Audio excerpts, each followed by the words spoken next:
In this section, we're going to look at the anatomy of an aesthetic experience. What happens to us when we have an aesthetic experience? So, to begin, we're getting into consciousness. Let's talk about the world around us. So, take a moment here and just focus on what is happening to you in the room that you're in. What sounds exist? What smells exist? What are your senses feeling and experiencing at this moment? So your sense of sight, your sense of smell, what are you hearing? What are you feeling? Do you feel the chair underneath you? Do you feel the ground underneath you? Yeah? What parts of your body are encountering? Do you feel the clothes that are touching you? And so, have we left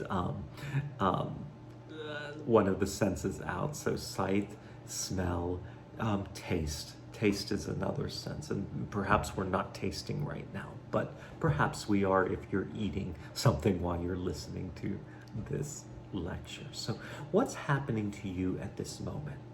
And what you realize is that at any given moment, we're bombarded with information from the world. There's sensory information everywhere. Now, we can't possibly pay attention to everything.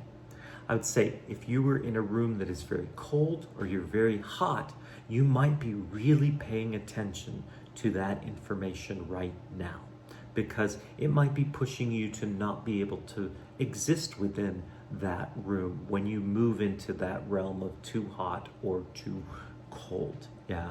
Now, another thing, some of you might have said, I wasn't hearing the refrigerator, but when I paid attention, suddenly I started to hear, I'm actually hearing my ice maker right now. It's making ice. So there's something about that before, that was just a little bit of part of the world that I wasn't paying attention to. So what we see is that our nervous systems are really good at paying attention to what we need to pay attention to, and taking everything else and just letting it exist, but flow beyond us. Yeah, that happens when we drive a car all the time.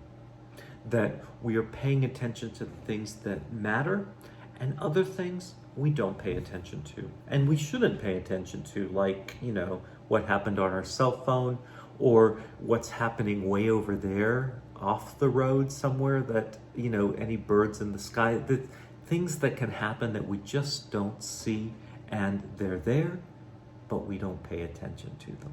So we're very good at human beings at figuring these things out. Yeah.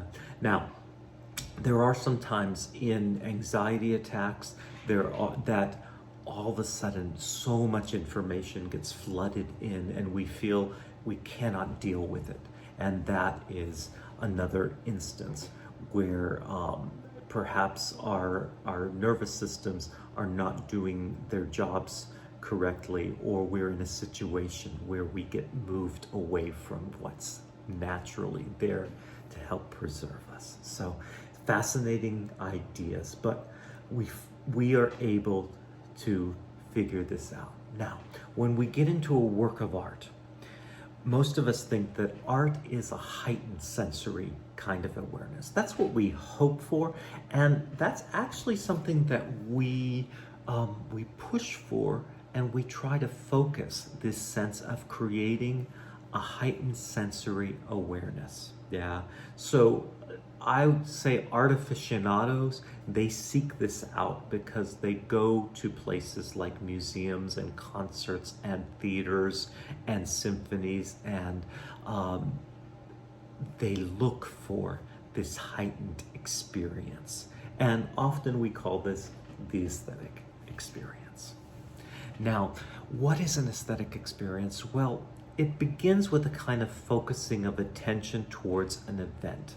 And what we really try to do is get rid of other things and just focus on one thing. Now, some of us, we've talked about this before, when we frame a painting, that is a kind of way of focusing it. When we put something on a pedestal, that's also focusing it, that we say, just pay attention to this, yeah?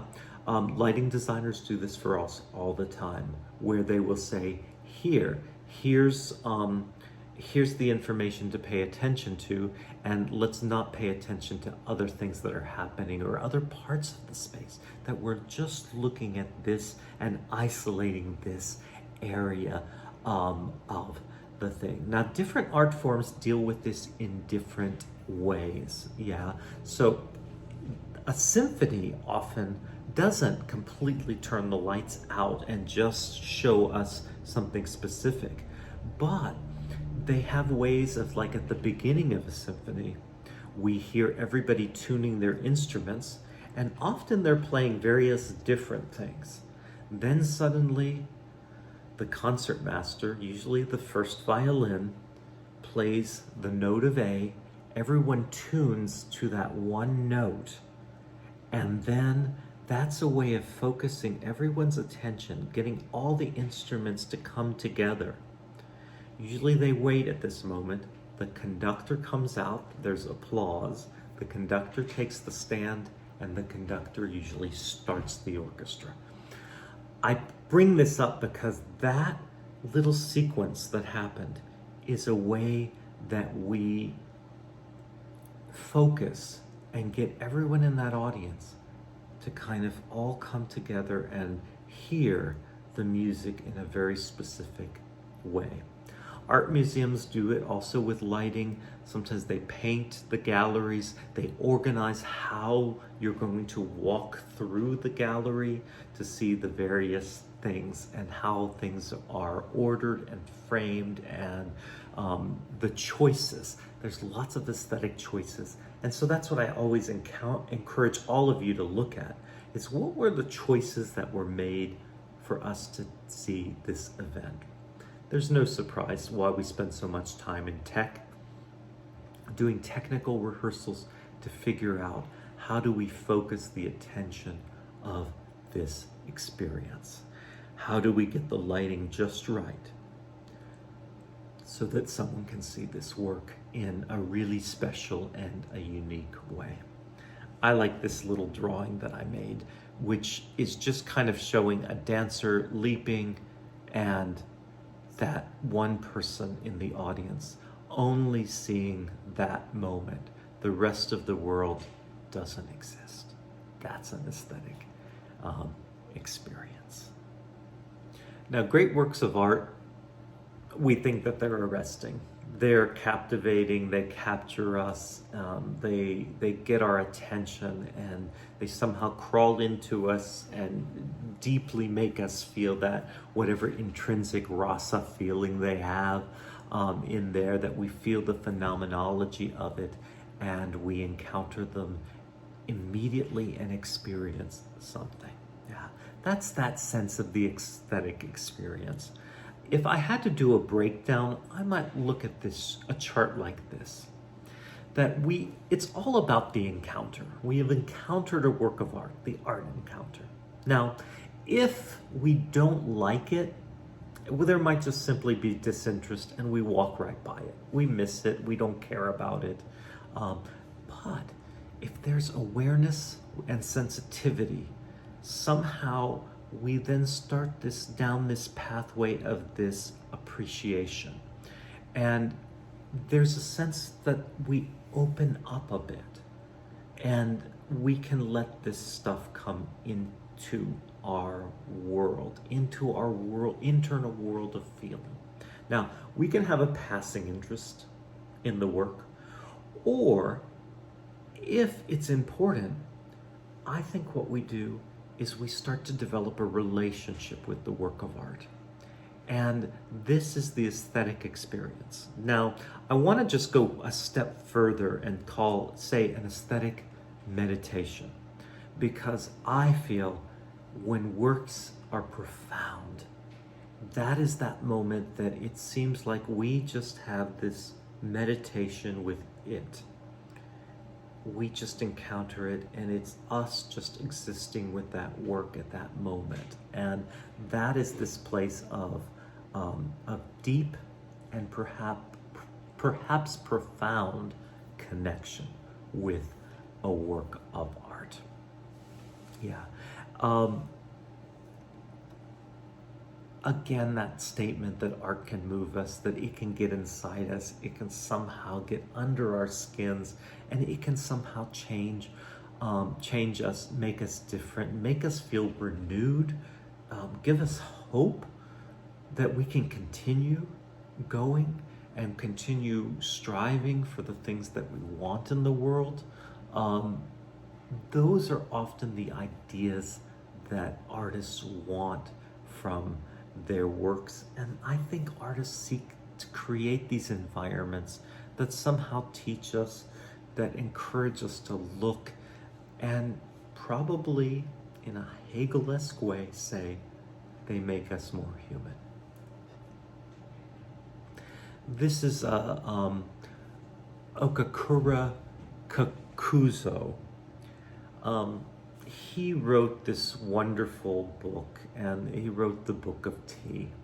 Let me pause a moment and let me go get my copy and show you this book. This is the Book of Tea. You know, it's a great little copy. I have a great copy here. I've actually put in the extra readings, I put a chapter from this there. I encourage you, do take a look at, you know, whether you read it all or not, do dive into it, because it's quite wonderful. But let's look at a quote together right now from the Book of Tea. So he says, "The sympathetic communion of minds necessary for art appreciation must be based on mutual concession." So I like this idea, because the sympathetic communion, that's what we're talking about, is that these two things they come together in this moment. And I love that he says that both have concession. They both give something up. The spectator must cultivate the proper attitude for receiving the message, as the artist must know how to impart it. And he says the tea master, himself Daimyo, has left to us these memorable words. These are great words. "Approach a great painting as thou would approach a great prince. In order to understand a masterpiece, you must lay yourself low before it and await with bated breath its least utterance." Okay, what's great about this is just this wonderful sense that we have to somehow get out of our ways. We have to surrender part of ourselves to open up and to let something in. And so much, I think, of appreciation is this idea of surrender, of just letting go. And so much of understanding something else other than what you understand is also that idea of surrender and letting go, so that we cannot grow and develop without somehow letting go of ourselves, so that we can figure out who are our new selves that we're developing. Yeah. And I find that this idea of surrender, we're going to circle back to this at the end of this course when we talk about what does it mean to be an artist. But so many artists are able to surrender.